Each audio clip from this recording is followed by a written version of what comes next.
PAN card हिताधिकारी बड़ खबर जदि आपण मानकर पान कार्ड टे रही तेबे एक कथा आपण जानि रखिबा निहाती जरूरी नचेत आपणकर पान कार्ड मध्ये होई पारे निष्क्रिय कौन रही अपडेट जहाँ विषय जानिबा ता पूर्वरु वीडियो को लाइक करंतु सब्सक्राइब करनथिले एबे सब्सक्राइब करी पाखर थिबा घंटी चिन्ह को दबाइ दियंतु। देखंतु एबे एक अपडेट आसुची आयकर विभाग करदाता मानकु सेमानकर स्थायी अकाउंट नंबर अर्थात पान कार्ड को डिसेंबर 31 तारिख 2024 पूर्वरु आधार कार्ड सहित लिंक करने को अनुरोध करिछि। यह करिवार विफल हेले पान कार्ड निष्क्रिय होई पारे जहाँ कारबार समस्या एवं अन्यान्य जटिलता सृष्टि मध्य करि पारे। तेबे आर्थिक ठकेई मामला गुड़िकर वृद्धि मध्य एही पदक्षेप मध्य नियायाउछि कारण अनेक फिनटेक संस्था व्यवहारकारी बिना अनुमति रे ग्राहक प्रोफाइल सृष्टि करिया पई पैन सूचना व्यवहार करुवा जना पड़छि।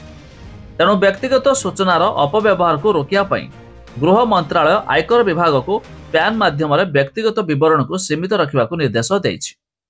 तेबे आईटी विभाग भारतर समस्त टिकसदाता पई आधार कार्ड सहित पैन कार्ड लिंक करने बाध्यतामूलक करिछि। समय सीमा पूर्व लिंक करिबारे विफल हेले आउ यह मध्य कार्यक्षम हेब नाही। तेबे आर्थिक कारबार करिबारे असुविधा समेत यह अनेक समस्या मध्य सृष्टि करिपारे। तेणु समय थाउ थाउ आधार कार्ड सहित पान कार्ड को लिंक कराई नियंतु। तेबे सरकार देथिबा समय सीमा अनुसार डिसेंबर 31 तारिख 2024 रही शेष तारीख। तेबे आपणकर पान कार्ड को आधार कार्ड लिंक होइछि कि नै ता निहाती कमेंट करी जणाइबे।